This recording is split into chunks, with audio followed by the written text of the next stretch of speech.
what's the most powerful thing that anyone has ever said to me? Anyone want to tackle this first? I mean, there's more of a childhood thing with me, so I'm probably there as well. Yeah, I don't know. It's a deep question. I've had a lot of premonitions, and then I've had a lot of off stuff that wasn't said to me directly. But I'm trying to narrow it down to this, where just like someone said to me, like straight up to me, and something that isn't super negative, because I don't want to put that out there. Yeah, niggas will say some negative shit. I mean, like in one, if you understand that, or if you accept that, like it's the absolute truth. You know what I'm saying? But I don't want to put that. I don't want to put that one out there because it was the first thing that popped in my mind. I guess. Listen, be vulnerable. I can son. say this, right? No, it's not about it. It's because I also there are things that you should always talk about, and some of these things are things that are kept in the dark. But then there's some things that needs to be exterminated, and if you give light to it, a small slither of light, people will run with it. I speak in terms of like people who watch, and I'm gonna take a shot at Jay-Z, right? Because it's not Jay-Z who I'm taking a shot at. I'm taking a shot at everybody who watched this movie and walked away with the same thing that he walked away with. Oh, I got guns blazing for that boy. And then I saw it as a kid because I'm a child to Jay-Z at this time when it was happening. Okay. And saw that with no problem. You know what I mean? Like when people watch these gangster films, they don't. And when I mean gangster, I meant to say gangster, right? Let's not forget about who the real gangsters are, right? Mm-hmm. People miss the whole point of, fam, in the end, everyone gets capped. Or don't be flashy. So, but enough of that. I would say one of the most powerful things is there's only one of you. So work at that instead of being like everybody else. That is powerful. That is powerful. That's it? I could give you another one. Why not? Let's let's get on this. You'll make more money for your mind than you ever do with your back. Say that again. You'll make more money with your mind than you'll ever do with your back. Okay. That's deep. That's powerful. I get that. I guess I'll go.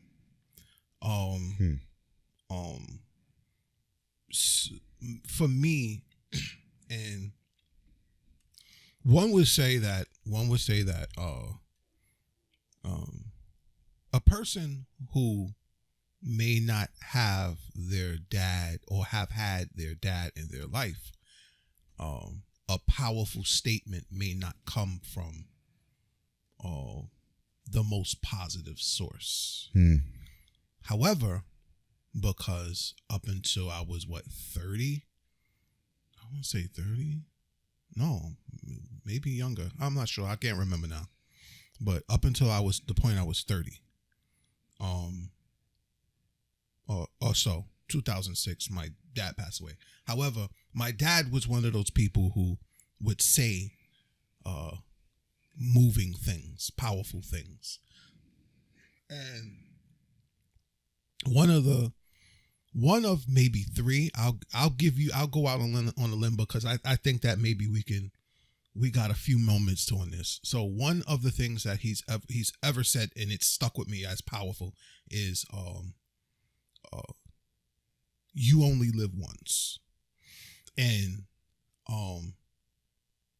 but people would hear that and say, all right, that's so very cliche, and it's very that's obvious, but people don't apply you only live once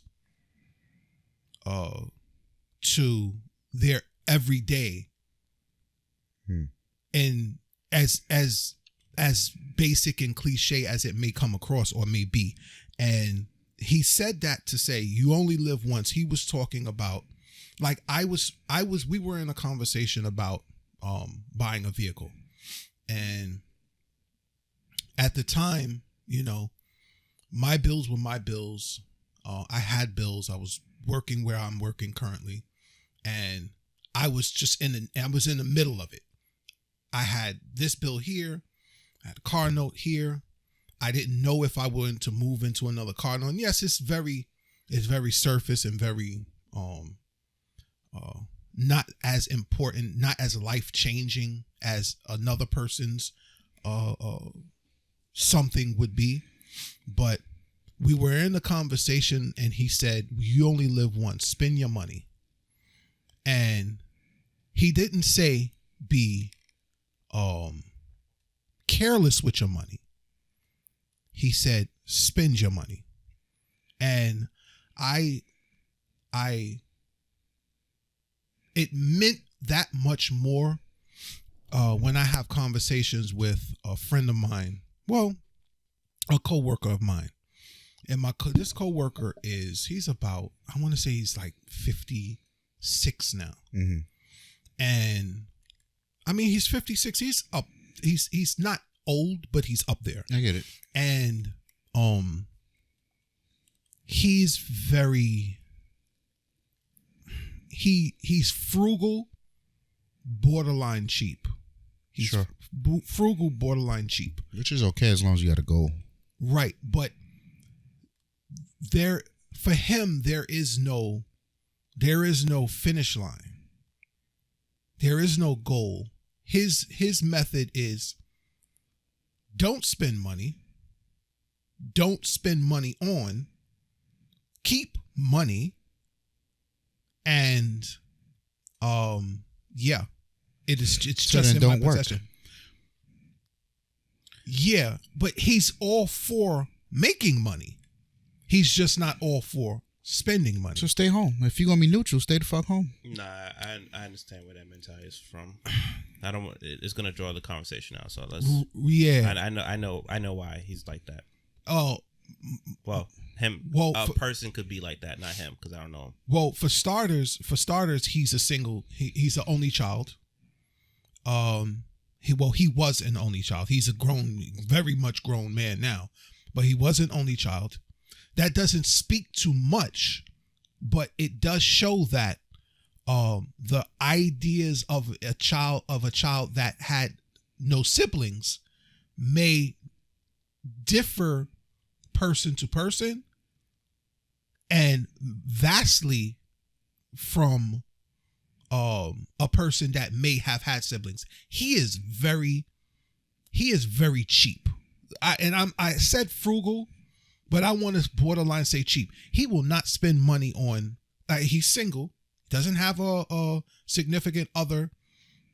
He won't spend money. That costs money, right? But at this point in time, you should be spending money on a female. You should be at this point in time in his life. I think that's a stretch for me to say, but I'm going out on a limb and I'm saying it because at this point in time, that all that money you're acquiring should be enjoyed with somebody you're willing to enjoy it with, and not be because I joke with him and I say there are no Brinks trucks traveling behind any what do you call it? Any fucking funeral hearses. There are no one is getting buried with their money. And for you to be as tight-fisted with your money, even with yourself, like you should be enjoying your money. It's a task for him to pull his wallet out to spend money. Right, it sounds like the money's not the problem. It sounds like he just doesn't know how to live life. He doesn't feel like he's worthy of a good time or a treat and he is.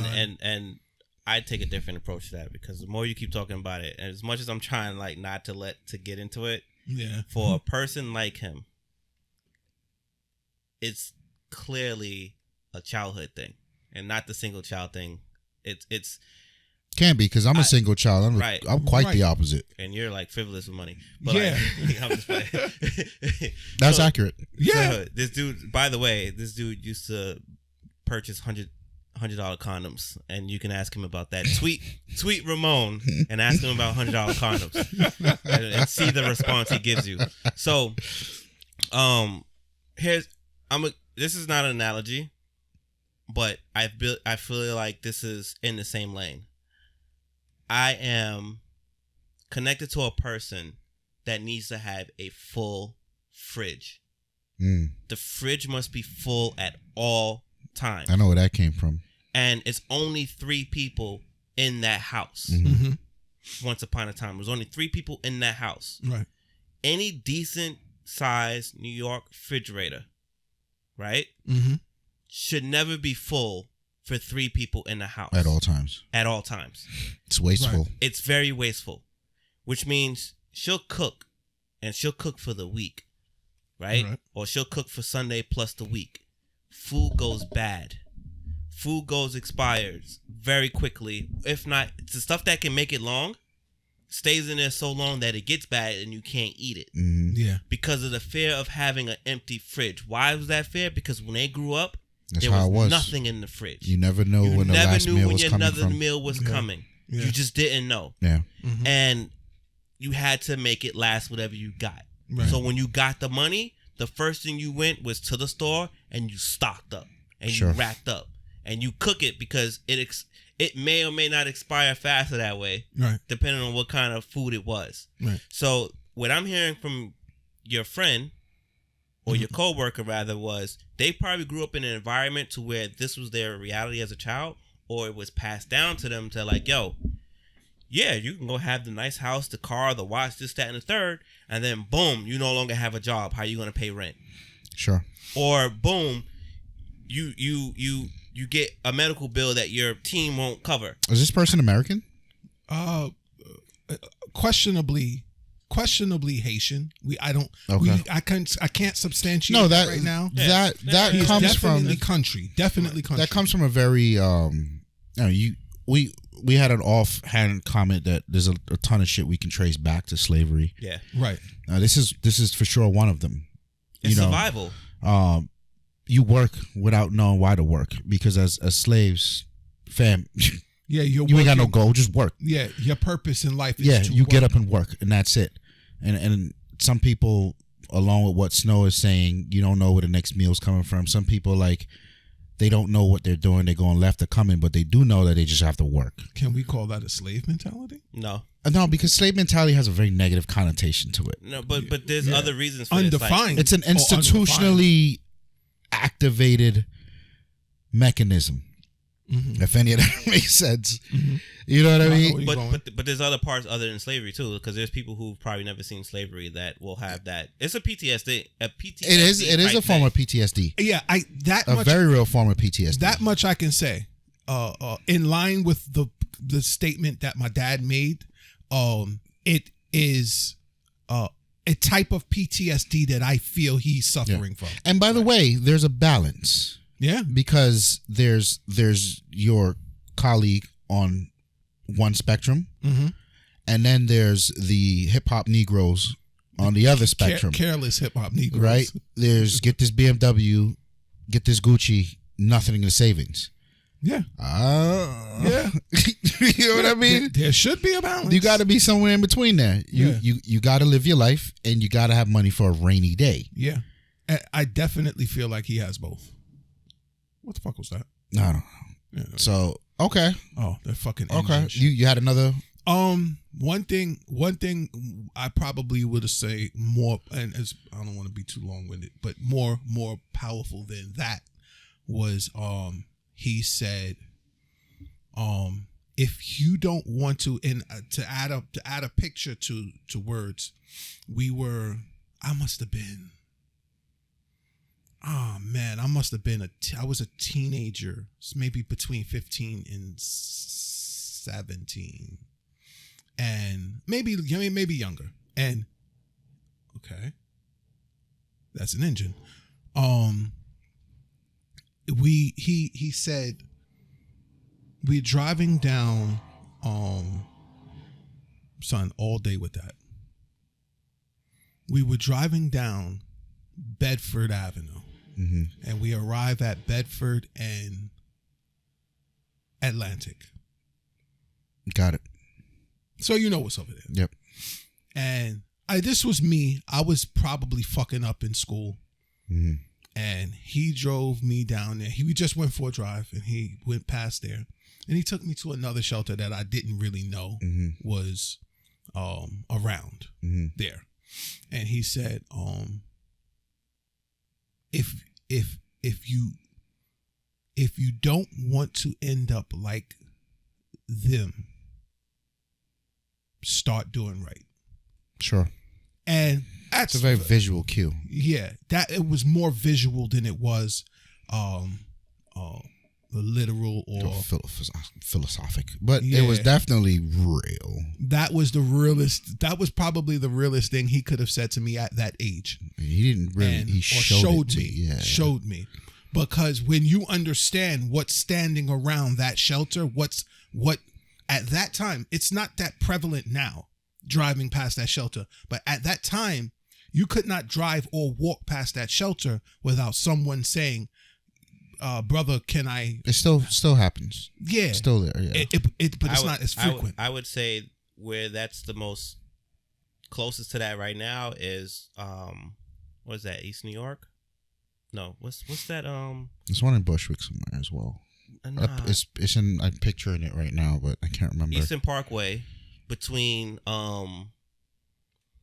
before you get to the prettiest part of Eastern Parkway, like it's yeah, you're talking like blocks. Past Buffalo, past going towards Kings Highway. Yeah, I got you. Like over there, it's right. You cannot pull up to a stop sign without.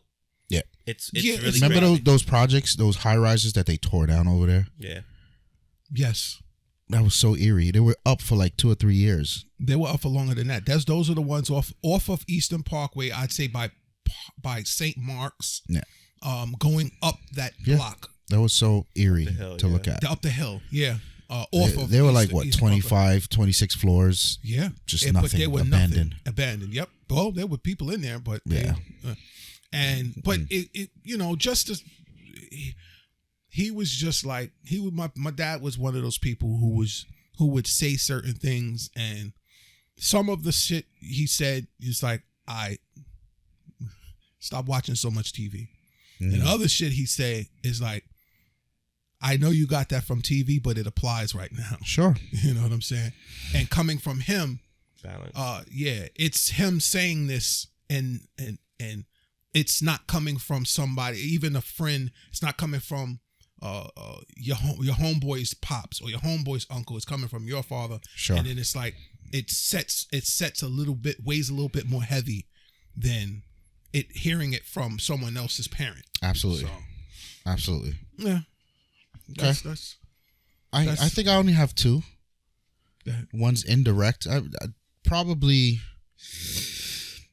wasn't said to me, but it damn sure hit me. And that was it was a interview with Maya Angelou and Dave Chappelle. And Maya Angelou was talking about when she first met Tupac on the set of Poetic Justice. And he was beefing with the director. And with Singleton? John Singleton? Whoever the fuck the R.I.P. director was. Singleton, yeah. R.I.P. And he was all wound up, and she pulled him to the side. It was like, yeah, what's happening? You know, he was hot.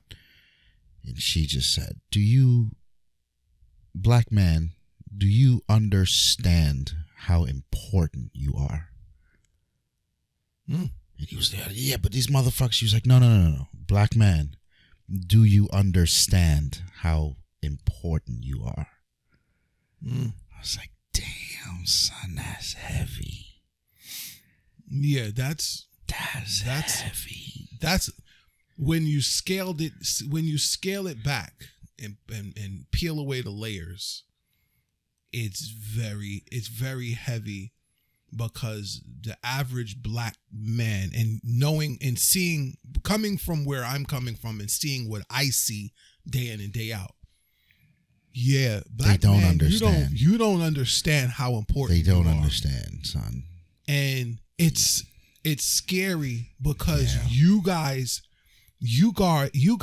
are the glitch in the matrix. Sure. You like to understand. You guys are the Neo. I'll tell you that. Right. You guys are when you think about the movies Matrix, whether one or Revolution or what have you, and you understand what Matrix, what Neo, what the underlying information that the viewer, not just it's an action movie. Sure. But there was so much there's a lot of hidden context. Yes. To the Matrix that went over a lot of people's head. And what if you go to church you didn't get it? You'll probably never get it. Yeah, it was very counter that, but being the glitch in the Matrix, you are the glitch in the system. You are amongst people who have who believe day in and day out their ongoings day in and day out are what they believe they are, but they aren't. Yeah. And you counter that idea with your own ideas. Black man, black boy, black woman, black girl. Yep. But you don't really, you twerking on the gram. And you like, not to say you don't have to live your life. Yeah, no. But you do have to understand the piece you play in this game. Absolutely. And I think by and large, most people expect big gains, big yardsticks, 50-yard passes. When in reality, the game is 1, 2, 3 yards at a time. That's why you got 4 downs. Yeah. You know what I mean? Yeah. And it's you doing your part, me doing my part, Snow doing his part. Right. And then when somebody see us doing their part, they do their, like, together we move forward. Yeah. And I feel like a lot of people, when it's so granular and you're in the trenches, you're fighting, you really don't know how important you truly are. Yeah. And we also, as black people, cannot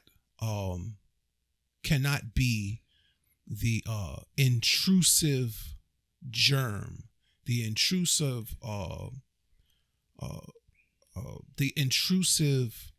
virus to our own movement. Yeah, well, whatever, man. That's not something that's exclusive to black people. But no. But what it's of course, because we are all our own worst enemy. So that's what I'm saying in hindsight. So when we become our own worst enemies, what am I saying?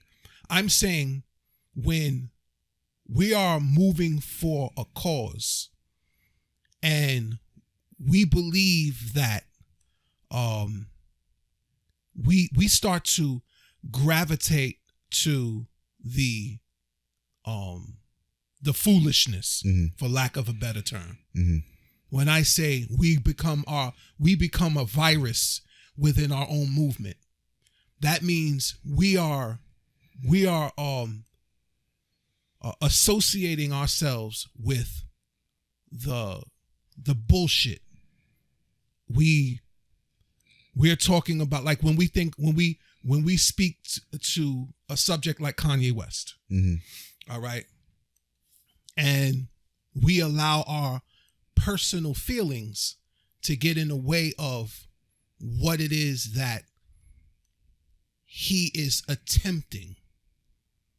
And it is the foolishness that gets us riled up, as opposed to what it is that he's trying to do as a black man. Sure. And someone will say, "Oh, he's cooning." No. I've seen it. I've seen it on social media. I've seen it on YouTube. I've seen it in the media. I don't know if these things are exclusive to black people, though, because he's cooning when he ain't talking about Jesus, but now he's talking about Jesus. He's a savior. No. And then somebody else who wants to talk about hype beast shit is kind of like, ugh. Hold on. Go. Let me hear you. No. We need to get back to the powerful thing, because this is spiraling. like we didn't went down like 5 or 6 different layers off of what you just said. So let's get back to the top. My second is let's go. me and my mom was beefing for a while. Table. Because I had some very real disagreements with how she raised me. So I had to fight in my adult life. I had to fight for this progressiveness that I have now. And which means I had to work harder, right? The black man's plight, you got to work harder around than everyone else around you. So I had to work to get back to this place of self-consciousness because of the way I was raised. I'm not telling you I was raised in a fucking shack. Right. But simple things like I could not play video games. Remember we spoke about this? Yeah. I could not play video games during the school semester when everyone else could. Which is when all the hot stuff comes out. Right. And we've since had our conversations, and the baseline is she was doing what she could. Okay. Because as you get older, you realize your parents are just fucking people. Absolutely. Right. And she was doing the best she could. And that for her, it was a distraction she was removing. She didn't see it as she was creating a barrier between me and a culture. Right. And something that there was a chance for me to assimilate to this new culture that they lifted me and dropped me in. Right. She didn't see that. You know what I mean? Right.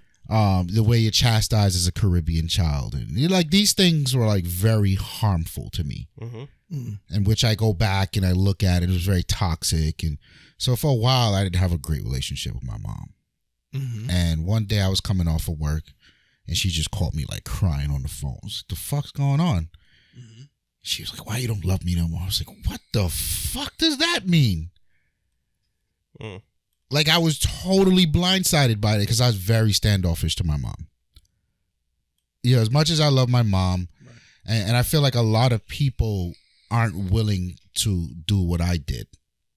I created a barrier between me and the energy I deemed as toxic from my mom.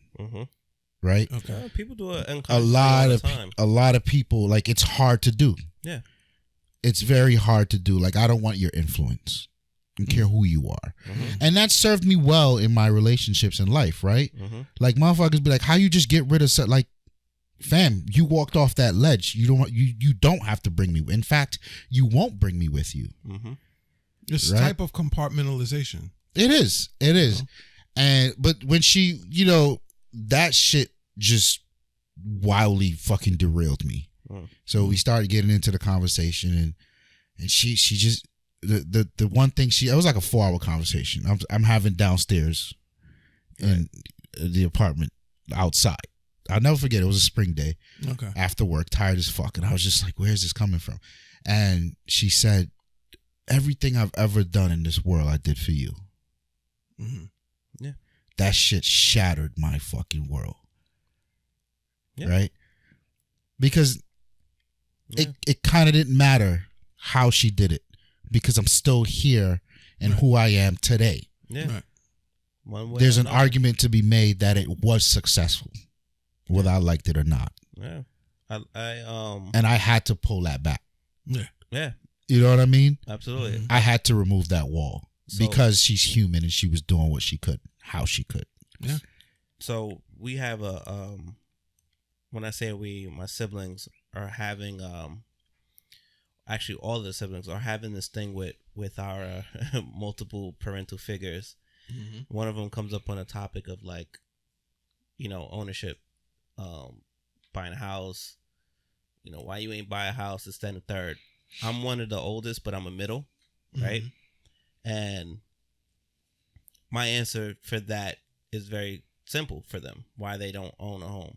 And the thing is, they were being parents. Way beyond the age that they needed to be parents. Sure. Still, to this day, right?